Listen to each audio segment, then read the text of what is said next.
بسم اللہ والحمد للہ والصلاة والسلام علی رسول اللہ وعلی آلہ وصحبہ ومن والہ۔ اچھا جی، آج کا جو ہمارا بک ٹاک ہے اس میں ایک اہم کتاب ہے دا کرائسس آف ماڈرنٹی۔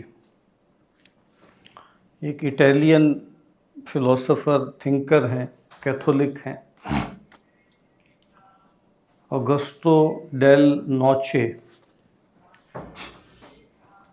یہ صاحب 1910 میں ان کی پیدائش ہے اور 1989 میں ان کی وفات ہے۔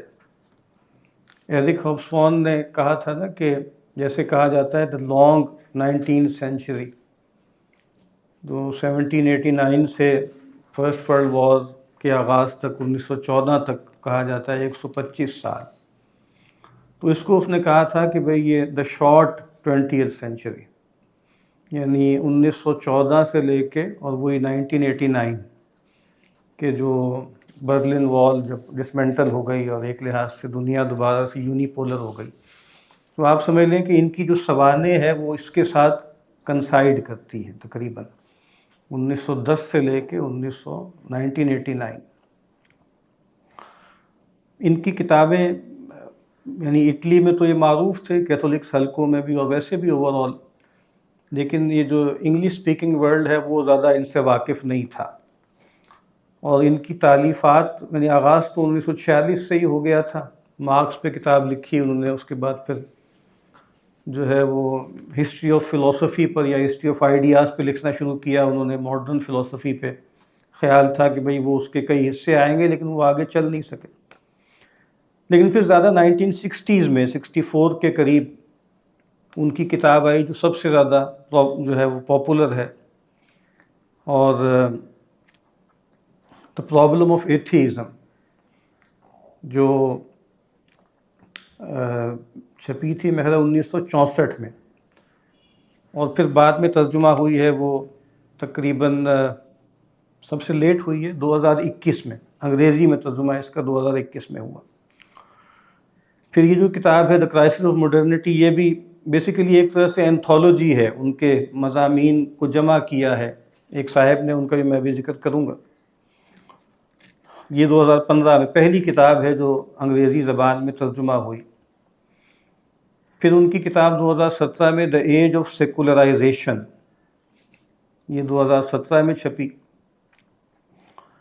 اور پھر ایک اور ان کی کتاب ہے suicide of the revolution, Marxism کے تناظر میں، یہ 1978 میں چھپی تھی۔ اور پھر یہاں پر آپ سمجھ لیں کہ بالکل لیٹسٹ جو انگریزی میں ترجمہ ہوا ہے وہ 2026 میں اس کتاب کا ہوا ہے، the suicide of the revolution. اور اس میں ایک اٹیلین تھنکر ہے گیوینی جینٹائل، جس کے بارے میں کہا جاتا ہے کہ جیسے اس نے بہت زیادہ انفلوئنس کیا مسولینی کو، یا اس کا تھیورسٹ تھا وہ، جیسے نیٹشے کے بارے میں کہا جاتا ہے کہ اس نے انفلوئنس کیا ہٹلر کو، ٹھیک ہے۔ تو جینٹائل کے بارے میں کہا جاتا ہے کہ جیسے وہ ایک آفیشل اسپوکس پرسن تھا جو میسولینی کا فاشزم تھا اس کا۔ تو اس کا کیا انفلوئنس ہوا تھا لیٹ 19th سینچری جو کرٹیک آف مارکسزم ہے اس پر، اور خاص طور پہ جینٹائل کا کیا اثر تھا گرامشی پر، اس کے حوالے سے یہ کتاب ہے سوسائڈ آف دا ریولوشن۔ پھر ان کا ایک مضمون ہے جو ان کی وفات دسمبر 1989 میں ہے، تو اس سے پہلے وہ واقعہ ہو چکا تھا، برلن وال جو ہے وہ مینٹل ہو گئی۔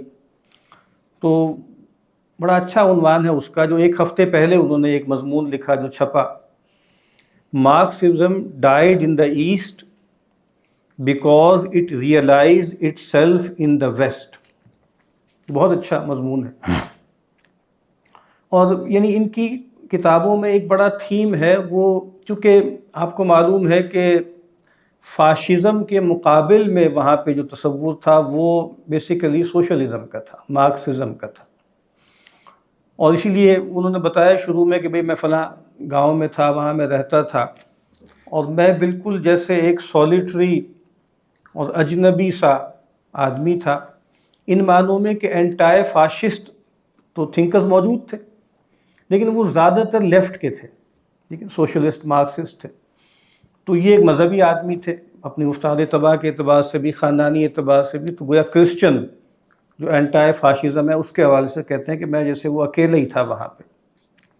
تو وہ یہ کہتے ہیں کہ اصل میں ان کا ہم پڑھیں گے بھی آگے کہ مارکسزم کے بارے میں جیسے یہ کہا جاتا ہے نا کہ بھئی وہ ایک فیلڈ پروجیکٹ ہے، جیسے انلائٹنمنٹ کے بارے میں کہا گیا، اور وہ جیسے ایکچولائز نہیں ہو سکا، یا اگر ایکچولائز ہوا ہے تو وہ بہت زیادہ، جیسے اس کی جو شکل سامنے آئی ہے وہ بہت وائلنٹ ہے، بہت باربیرک ہے، اور جو اس کے اپنے آئیڈیلز ہیں اس کے ساتھ لگا نہیں کھاتی. لیکن ایک بات اس کتاب میں جگہ جگہ بیان ہوگی اور وہ بہت اہم ہے، اور بھی میں کچھ جگہوں پہ میں نے پڑھا ہے کہ کوئی بھی جو آئیڈیا آف ریولوشن ہے یہ جب بھی ایکچولائز ہوگا تو لازماً بٹریل کے ذریعے ہی ہوگا. یہ بہت اہم بات ہے. یعنی وہ چونکہ ایک یوٹوپیا ہوتا ہے نا، اور وہ اچیویبل ہوتا ہی نہیں ہے، تو اس لیے جب بھی وہ ایکچولائز ہوگا تو غداری کی باتیں ہوں گی. آپ اپنے ہمارے ہاں بھی جو اسلامی انقلاب ایران میں آیا اس کے بارے میں دیکھ لیں، افغانستان میں جو پہلے آیا تھا اس میں دیکھ لیں، اس وقت جو وہاں پہ کنفلکٹ ہے وہ یہی ہے. ایران میں بھی یہی ہے، وہاں پر بھی یہی کہ ریویژنزم والا ہے کہ بھئی ان کو لگتا ہے کہ یار یہ جو آئیڈیلز تھے ہمارے، جو آئیڈیولوگس نے جو باتیں کی تھیں تو وہ تو نہیں ہے، یہ تو کچھ اور ہی ہے، اس کو تو آپ ڈائلیوٹ کر رہے ہیں، اس کو تو آپ واٹر ڈاؤن کر رہے ہیں. بادل تو یہاں پہ اس کا ایک جملہ میں نقل کرتا ہوں اس آرٹیکل کا. Therefore we can say that the West is Marxism's full secularization as well as its perfect realization. یعنی ویسٹ کون ہے؟ وہ جو لبرل کیپٹلسٹ ڈیموکریٹک لیفٹ ہے، اس کو رائٹ بھی کہا جاتا ہے، یعنی ویسٹ جو ہے اس کو رائٹ بھی کہا جاتا ہے. It is capitalism that absorbs communism, using it to erase religious sacredness and national sacredness, a goal it could not have reached in any other way. یعنی وہ جو اس کا اینٹی تھیسس تھا اس نے اس کا میٹامورفوسس کر دیا. یعنی وہ جو تھیسس تھا وہ تو ایکچولائز نہیں ہوا، یا ہوا تو ناکام رہا، لیکن اس نے اپنے اینٹی تھیسس کو بہت زیادہ بدل دیا. جیسے ریفرمیشن آئی تھی مثال کے طور پہ، تو جو کاؤنٹر ریفرمیشن تھی اس نے پھر کیتھولسزم کو بہت زیادہ جیسے لبرلائز کیا. یعنی ایک دباؤ آیا نا خارج سے، تو پھر اندر سے اس کی تبدیلی آ گئی. تو یہ بہت اہم بات ہوتی ہے کہ کوئی بھی تھنکر یا کوئی بھی فکر، اس کا اثر صرف یہ نہیں ہوتا کہ وہ اس نے نتائج کیا پیدا کیے ہیں، اس کا جو اینٹی تھیسس ہے اس نے کیسے اس کو قبول کیا. اور کبھی اس پہ غور کرنا ہو تو پچھلی صدی میں سیدنا ابو الاعلیٰ مودودی علیہ الرحمہ، ان کی شخصیت پہ غور کیجیے گا کہ انہوں نے جو آئیڈیا دیا اور جو ان کا تصور تھا وہ اس طریقے سے ایکچولائز نہیں ہوا. اولیور روائے کی کتاب میرے 80s میں چھپی تھی، یا کب چھپی تھی، دا فیلیور آف پولیٹیکل اسلام. لیکن اس نے کسی کو بھی اس کی جگہ پہ چھوڑا نہیں، اس نے آرتھوڈاکسی کو بہت زیادہ متاثر کیا. تو ہر جگہ ایسے ہی ہوتا ہے. جیسے مثال کے طور پہ یعنی اہل حدیث حضرات یا وہابی تحریک بھی تھی، ریفرمیشن تحریک تھی، وہ اس طریقے سے نہیں چل سکی سنی ورلڈ میں، اس طرح تو کامیاب نہیں ہوئی. ہاں جہاں ریاست مل گئی وہاں طاقت سے وہ آ گئے، لیکن وہ جو اپوزٹ کیمپ تھا اس کے اندر بہت کچھ وہابیت آ گئی. تو یہ اہم بات ہوتی ہے. اسی لیے آپ دیکھیے نا کہ مثال کے طور پہ میں مودودی صاحب علیہ رحمہ کی میں نے بات کی، ان کا اینٹی تھیسس بنے تھے کون؟ خاص طور پہ ٹھوس انداز میں مولانا وحید الدین خان صاحب علیہ الرحمہ. اب مولانا وحید الدین خان صاحب سے زیادہ، یعنی جتنے کامیاب مودودی صاحب ہیں اپنے انفلوئنس میں، تو وہ بہت بڑے آدمی تھے. وحید الدین خان صاحب پریگمیٹیکلی ان سے کہیں زیادہ کامیاب ہیں. یعنی وہ ان کا اینٹی تھیسس تھا، اور ڈی پولیٹیسائزیشن اور باقی روایتی وہ ان کی تنقید ٹھیک تھی، لیکن اس کے بعد وہ جس طرف گئے، صلح حدیبیہ، میثاق مدینہ، ڈی پولیٹیسائزیشن، صبر، اعراض، وہ بہت اجنبی سی باتیں لگتی تھی روایتی علماء کو. لیکن آج کم از کم میں کہتا ہوں 25-30 سال سے انڈیا کے تمام مذہبی جماعتیں، تمام مذہبی طبقات، تمام مدارس، جمعیت علماء ہند، دیوبند، سہارنپور، سب کے سب انہی کے مسلک پہ قبول نہیں کریں گے. لیکن وہ جس راہ پہ ڈال کے، یعنی وہ انہوں نے تھیورائز کیا اس کو، باقی مانتے نہیں ہیں، لیکن بالکل سبمسیونیس اور پیسیوٹی ٹھیک ہے، وہ ساری چیزیں آپ کو وہاں پر بہت زیادہ نظر آئیں گی. تو بہرحال یہ ایک بہت اہم بات ہے. یہ جو بات ہے نا کہ ہم کرائسس آف ماڈرنٹی کی بات کرتے ہیں یا ہم کتابوں کا مغربی مفکرین کا تعارف کراتے ہیں، تو اس سے کہیں یہ نہ خیال ہو کہ جیسے ہم ان کو بہت ایڈمائر کر رہے ہیں. ہمارے ممدوح ہیں شیخ حامد کمال الدین دامت برکاتہم، ان کا پچھلے دنوں ایک جیسے ٹویٹ ہوگا یا کیا ہوگا، تو وہ بڑا دلچسپ تھا. وہ تھا کہ نظریات کا نفاق آدمی میں کس کس طرح سے بولتا ہے. تو اس کا پہلی شک کیا تھی کہ اہل ایمان پر پل پل چڑھائی، کافروں کی پل پل تعریف. تو مجھے ڈر لگتا ہے کہیں ہم یہاں جو مغرب کے لوگوں کی کتابوں کا تعارف کراتے ہیں اور کبھی ان کے تجزیے کی بہت تعریف بھی کرتے ہیں اور گہرائی پر کبھی ہم اش بھی کر اٹھتے ہیں، تو خیر میں تو اللہ کی پناہ اس سے مانگتا ہوں کہ بھائی یہ والی چیز اس کھاتے میں جائے کہ ہم گویا ہم جیسے رد مغرب کے چکر میں، جیسے یہ عام سی بات ہے بہت سے لوگوں نے کہی ہے کہ رد مغرب یا رد جدیدیت کرنے والے بہت سے لوگ ہیں جو مغرب سے متاثر کرنے کا سبب بن رہے ہیں. تو ہم اس سے پناہ مانگتے ہیں کہ یہ نتیجہ نکلے، ان انٹینڈڈ کانسیکوینس نکل جائے تو نکل جائے، انسان کے اختیار میں نہیں ہے. ہم یہ سب کام کیوں کرتے ہیں؟ تھوڑی دیر بعد ہمیں اپنے آپ کو بھی بتانا پڑتا ہے، لوگوں کو بھی بتانا پڑتا ہے کہ اس کام کی جسٹیفیکیشن کیا ہے، دینی اس کی جسٹیفیکیشن کیا ہے.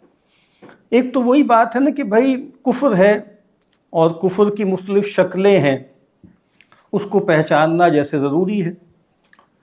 اور پھر یہ بات کہ دنیا ہمیشہ سے ایسی نہیں تھی. دنیا میں ایک بڑی، اس کتاب کا بھی یہی موضوع ہے کہ ایک بہت بڑی تبدیلی پیدا ہوئی ہے.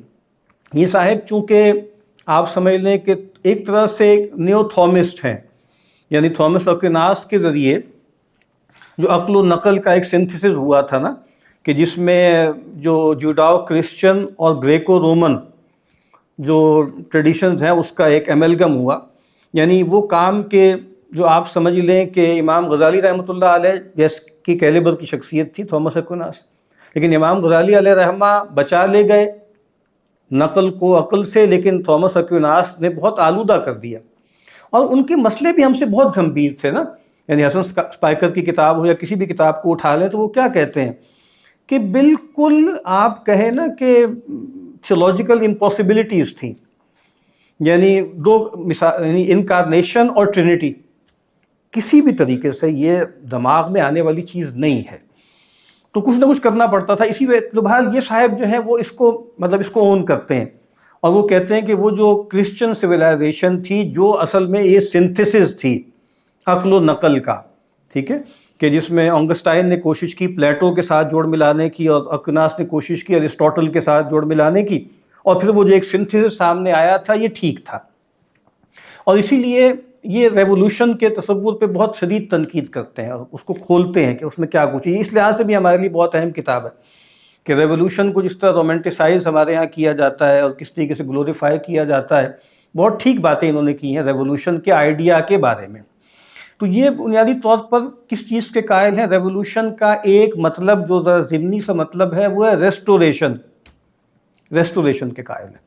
تو یہ ریسٹوریشن تقریباً وہی چیز ہے جس کو ہماری دینی روایت میں تجدید کہا جاتا ہے. ٹھیک ہے، کہ ریسٹور کرنا ہے، یعنی کوئی چیز جو ہے وہ نکل گئی تھی، تجدید کر کے اس کو دوبارہ لے کر آنا. ان کا تو کہنا یہ ہے نا کہ یعنی ریولوشن ہے یہ بنیادی طور پر نہلزم میں جا کے منتج ہوا تھا.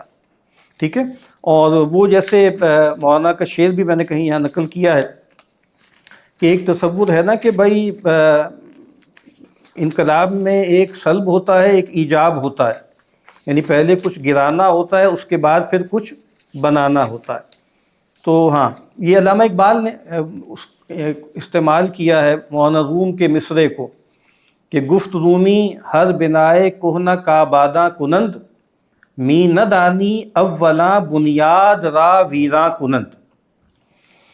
کہا کہ رومی نے کہا کہ کوئی بھی جو پرانی کہنہ بنیاد ہو نا، اولڈ اینشنٹ رجیم جس کو کہا گیا فرینچ ریولوشن کا اینشنٹ رجیم، اس کو اگر آپ چاہتے ہیں کہ اس کے ساتھ آپ کو کیا کرنا ہے کہ سب سے پہلے کیا کہتے ہیں کہ وہ جو پرانی چیز ہے اس کی بنیاد کو منہدم کرنا ہے. یعنی آپ نے کوئی نئی چیز بنانی ہے تو پہلے آپ کو کچھ گرانا ہے.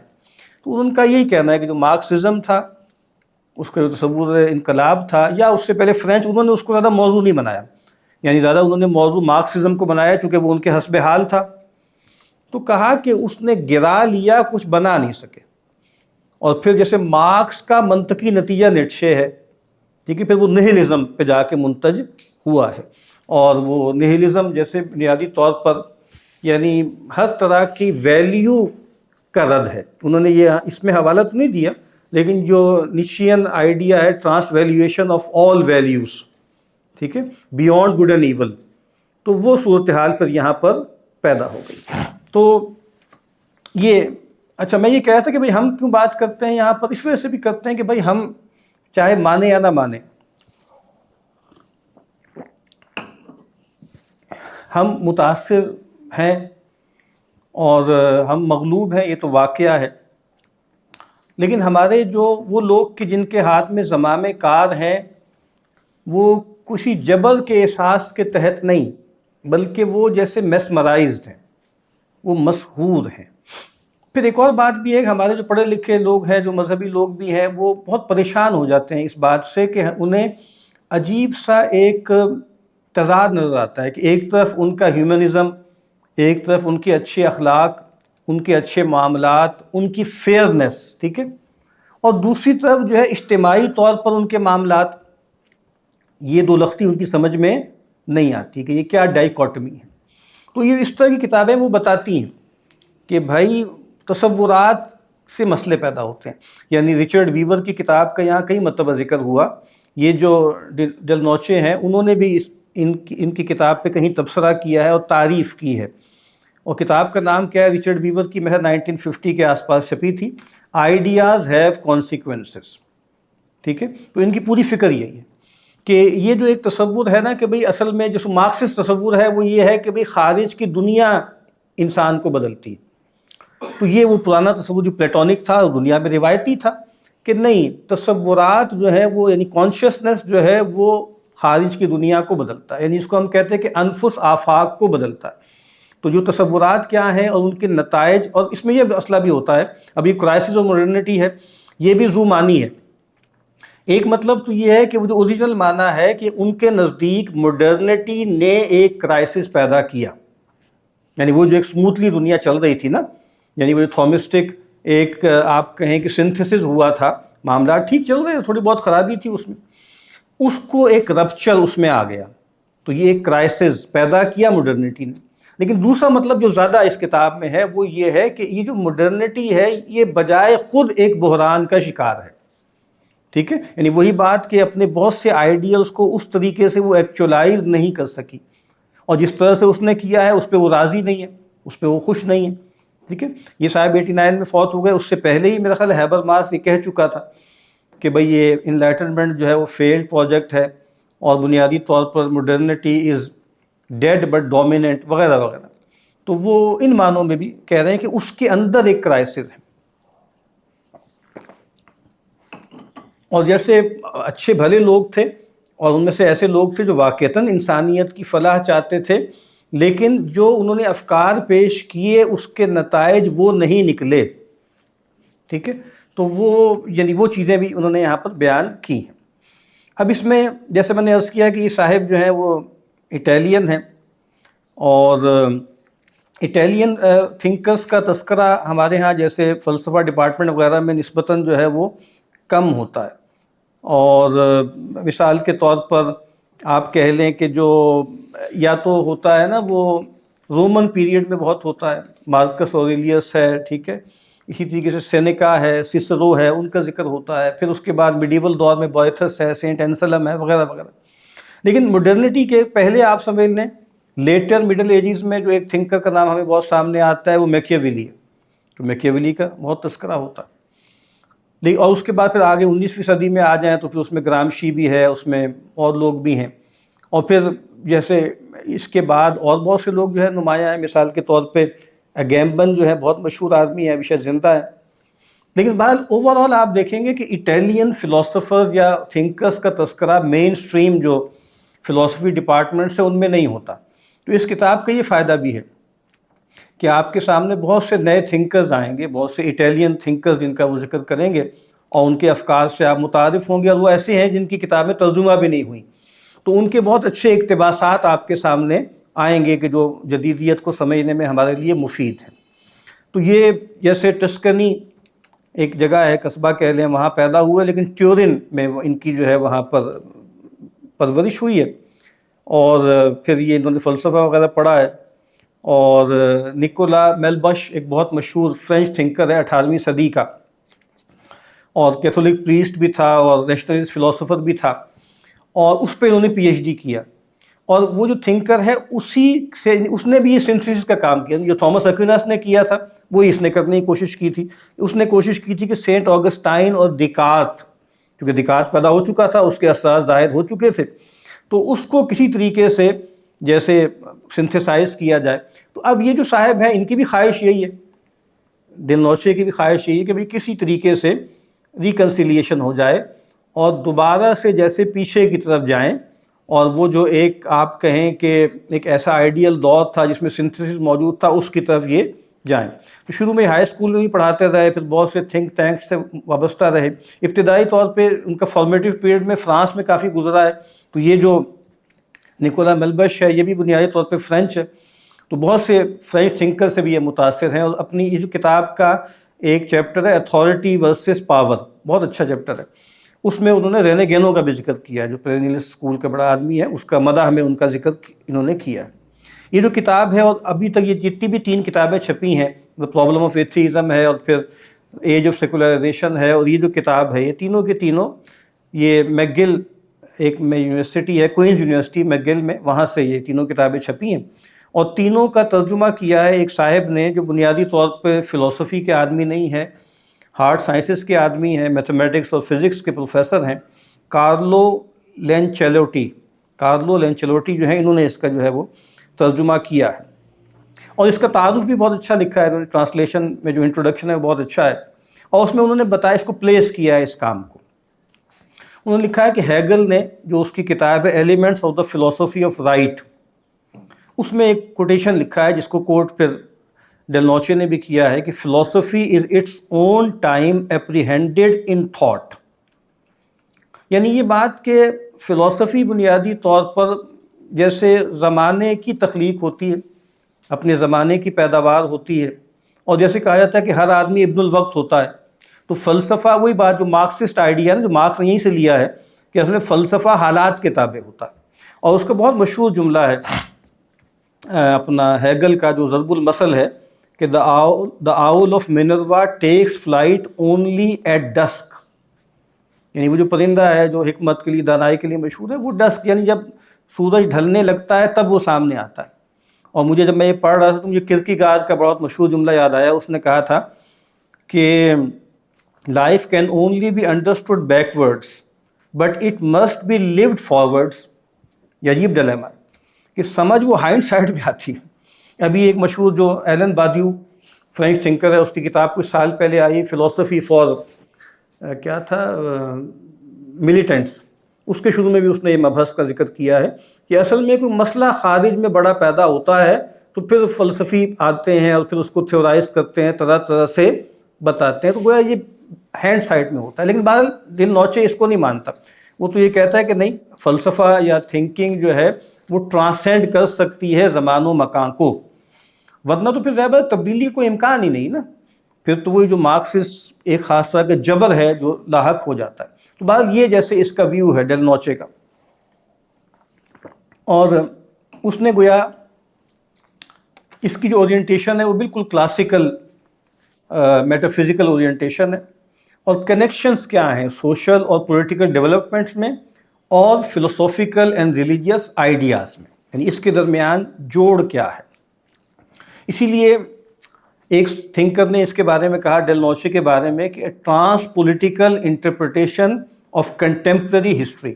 ٹرانس پولیٹیکل، جیسے ایک تصور تو ہیگیلین ہے نا کہ جو کچھ ہو رہا ہے وہ تو بس ہسٹری میں ہو رہا ہے، لیکن یہ ایک ٹرانس ہسٹوریکل ویو ہے، ظاہر اس کے لیے آپ کو وحی کی ضرورت ہے، اور چونکہ یہ آدمی براہ کیتھولک ہے اور وحی کی روایت سے جڑا ہوا آدمی، اور جیسے میں نے عرض کیا کہ شارٹ 20th سینچری کا اس کا ٹینیور ہے، 2 عالمگیر جنگیں ہو چکی ہیں، اور پھر